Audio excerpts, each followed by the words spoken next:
Friends, मैं शुभम तिवारी एक बार फिर आपके सामने हाजिर हूँ एक नए टॉपिक के साथ डिवाइन क्लासेस में।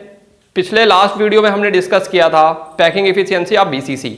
इसके बारे में डिटेल में जानने के लिए हमारे बने हुए आई बटन पे क्लिक करके आप जान सकते हैं। आज हम बात करेंगे वाइट्स की।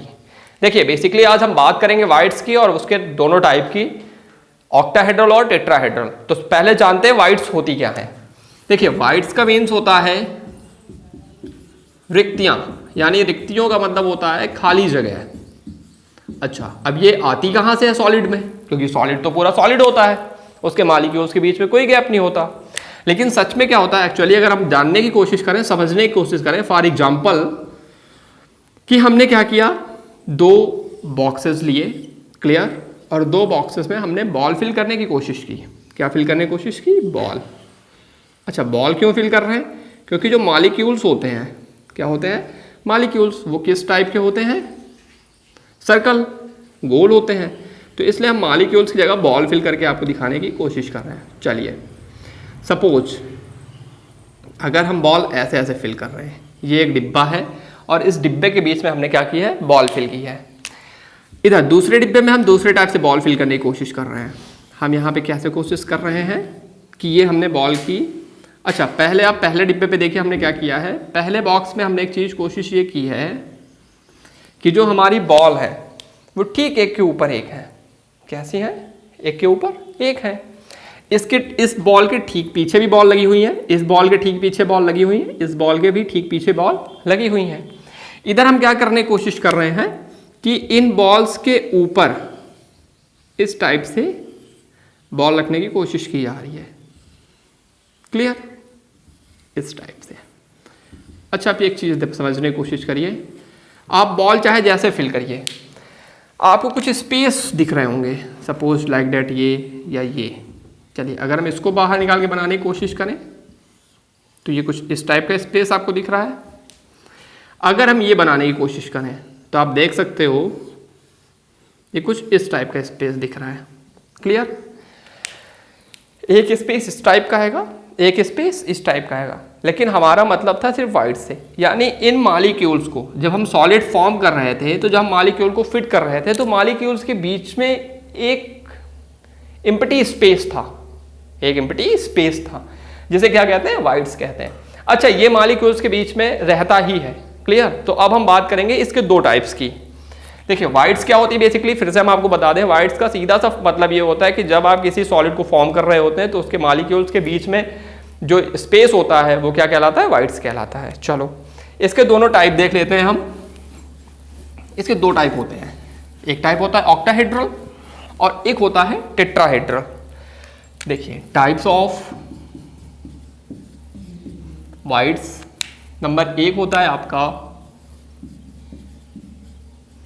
टेट्राहेड्रल और एक होता है ऑक्टाहेड्रल। इसका मतलब होता है चतुष्फल की, यानी जिसके 4 फेसेस होंगे, और इसका मतलब होता है अष्टफल की। क्लियर? जिसके 8 फेसेस होंगे। बेसिकली सबसे बड़ी चीज हम एक बात ये जानने की कोशिश करेंगे कि ये दोनों वाइड्स बनती कैसे हैं, और सबसे बड़ी बात ये होती है कि बनती कहाँ है। अगर हम बात करें एससी की, बीसीसी की, तो इन दोनों टाइप के यूनिट सेल में ये दोनों टाइप की वाइड्स नहीं पाई जाती हैं। ये बेसिकली अगर आपको वाइड्स देखनी है तो आपको एफसीसी क्रिस्टल लैटिस में ही देखनी पड़ेंगी। क्लियर? तो चलिए हम बात करते हैं यहाँ पे कि टेट्राहेड्रल और ऑक्टाहेड्रल बनती कैसे हैं। देखो सपोज हम पहले बात करें टेट्राहेड्रल की। हमें करना क्या है, सबसे पहले हम क्या करेंगे, सपोज 3 बॉल लेते हैं। क्या लेते हैं? 3 बॉल। ये हमने 3 बॉल ले ली। क्लियर? और इसके ठीक पीछे ये जो स्पेस है, इन दोनों के बीच में एक बॉल रखी हुई है। कोई डाउट? अच्छा, अब देखिए हमने क्या किया, इन तीनों के बॉल्स के सेंटर आपस में मैच किए। ठीक है? अच्छा, अब हम करेंगे क्या, ये इस टाइप से बॉल रखी हुई है। अब हमें करना क्या है कि एक बॉल और लानी है और उस बॉल को ला करके इसके ऊपर रख देना है, यानी ऐसी बॉल जो इन तीनों को आपस में टच करे। देखो इसको मैं थोड़ा सा ऊपर बनाने की कोशिश करूंगा, सपोज यहां पे मैंने बना दिया, ठीक है। अब हम क्या करेंगे, देखो इसका भी एक सेंटर होगा। अब हम क्या करते हैं, इसके सेंटर से इनके सेंटर को मर्ज करते हैं। क्लियर, ऐसे करके हम एक लाइन ड्रॉ करते हैं। Get out. अब देखिए एक बात, क्या करना है, ये 3 बॉल थी, 2 आगे थी, एक पीछे थी। ऊपर से हम इन तीनों के बीच में एक बॉल रखने की कोशिश कर रहे थे। तो हुआ क्या कि हमने इन तीनों के सेंटर पे एक ट्राइंगल ड्रा किया, और इसका जब ये बॉल यहाँ पे आके रखेगी, हमने ऊपर इसलिए नहीं रखा कि आपको मैं दिखा नहीं सकता था, थोड़ा सा बॉल दूर रखी, तो इसके सेंटर से हमने इन सबके सेंटर पे एक लाइन ड्रॉ की। अब आपको ये शेप दिख रहा होगा कि ये शेप कुछ टाइप का, किस टाइप का आ रहा है, टेट्राहेड्रल टाइप का, ठीक। इसी प्रकार से बनने वाली वाइड्स को टेट्राहेड्रल वाइड्स कहते हैं। फिर से समझ लीजिए इस चीज को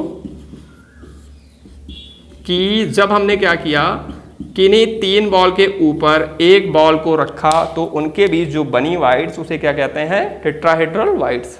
चलिए ऑक्टाहेड्रल की बात करते हैं। अब ऑक्टाहेड्रल में क्या होता है, ऑक्टाहेड्रल में भी सेम चीज रहती है।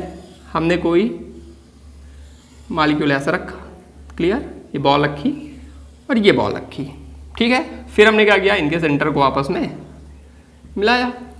Good out. हमने यहाँ पे एक ट्रायंगल फॉर्म किया। क्या फॉर्म किया, ट्रायंगल फॉर्म कर दिया। चलिए अब हम ऊपर भी एक बॉल बनाएंगे। देखिए कैसे, इस बार हम क्या करेंगे, अभी हमने क्या किया था, नीचे 2 बॉलें सामने रखी थी, एक बॉल पीछे रखी थी। यहाँ पे हम क्या करेंगे, एक बॉल सामने रखेंगे और 2 बॉल क्या करेंगे, इनके पीछे रखते हैं। क्लियर, कुछ इस टाइप से। सपोज मान लीजिए ये बॉल रखी हुई है। अच्छा अब देखिए इसका सेंटर और इन बॉलों का सेंटर, इनके बीच में भी हम एक ट्रायंगल ड्रा करेंगे। याद ये रहे कि इस ट्रायंगल का एपेक्स और इस ट्रायंगल का एपेक्स, यानी इस त्रिभुज का शीर्ष और इस त्रिभुज का शीर्ष अपोजिट होना चाहिए। अगर इसका शीर्ष इस साइड है तो इसका शीर्ष उल्टा होना चाहिए, ठीक है। क्लियर। हाँ, आप अभी एक चीज सोच रहे होगे कि अगर ये भी इसी टाइप से रखी होती तो क्या वाइड्स नहीं बनती, बनती। लेकिन उस समय क्या होता, जो वाइड्स बनती वो ऑक्टाहेड्रल नहीं होती। वाइड्स तो होती लेकिन ऑक्टाहेड्रल नहीं होती।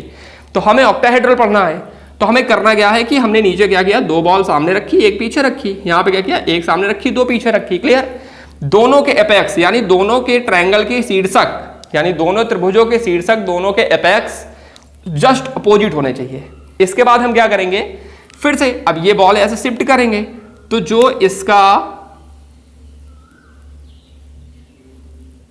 सेंटर होगा उसको हम मर्ज करने की कोशिश करेंगे। क्या करेंगे, मर्ज करने की कोशिश करेंगे। क्लियर। अच्छा इसको भी हम मर्ज करने की कोशिश करेंगे। तो इस टाइप से जो आपकी वाइड्स बनेगी वो कहलाएगी आपकी ऑक्टाहेड्रल वाइड्स। क्लियर, यानी अष्टफल की रिक्तियां। अच्छा एक चीज और समझ लेते हैं यहीं पे। यहां पे आप देख रहे हैं ये 3 बॉल को, ये 3 बॉलें टच कर रही हैं। यहां पे क्या हो रहा था, इन 3 को एक बॉल टच कर रही थी। जब इन 3 के ऊपर एक बॉल रखी जाए थी तो क्या बनना था, टेट्राहेड्रल। जब इन 3 के ऊपर ये 3 रखी जाए तो क्या बनना था, ऑक्टाहेड्रल। बस विशेष ध्यान देने वाली बात ये होती है, नोटिस करने वाली, कि इन दोनों ट्रायंगल के एपेक्स जस्ट अपोजिट होने चाहिए। क्लियर। अच्छा एक चीज और देखते हैं। अगर हम मान लेते हैं कि n एटम्स इन पार्टिकल्स, या ठीक, तो हम क्या करेंगे, अगर हम बात करना चाहें किसी भी n आइटम्स हैं किसी पार्टिकल में, तो नंबर ऑफ टेट्राहेड्रल वाइड्स कितनी होंगी, 2n, and number of octahedral wides जो होंगी वो कितनी होंगी, n। यानी अगर किसी भी जगह पे, किसी भी सॉलिड में n एटम्स पार्टिकल प्रेजेंट हैं, तो अगर आप उसमें निकालना चाह रहे हैं नंबर ऑफ टेट्रावाइड्स यानी नंबर ऑफ चतुष्फल की कितनी रिक्तियां बनेंगी, तो वो नंबर ऑफ पार्टिकल्स में 2 का मल्टीप्लाई करके आप बता सकते हैं। और अगर हम बात करेंगे ऑक्टाहेड्रल बाइट्स की, तो जितने नंबर ऑफ एटम्स प्रेजेंट होंगे उतने ही ऑक्टाहेड्रल यानी अष्टफल की रिक्तियां उसमें बनेंगी। ये था आज का हमारा टॉपिक। अब हम बात करते हैं लास्ट टाइम के क्वेश्चन की। तो हमने पिछले वीडियो में आपको जो क्वेश्चन दिया था बीसीसी वाले में, उसका सही आंसर है 68%। क्लियर? क्योंकि जो बीसीसी की आपकी पैकिंग एफिशिएंसी होती है वो 68% होती है, तो आपका राइट आंसर है 68%। और आज के वीडियो की अगर क्वेश्चन की बात करें तो वो आपके सामने स्क्रीन पे दिख रहा है, और इसका आंसर आप मुझे ज़्यादा से ज़्यादा कमेंट सेक्शन में बताने की कोशिश करें। हम मिलते हैं इसके आंसर के साथ आपसे अगले वीडियो में, तब तक देखते रहें। Thank you for watching you.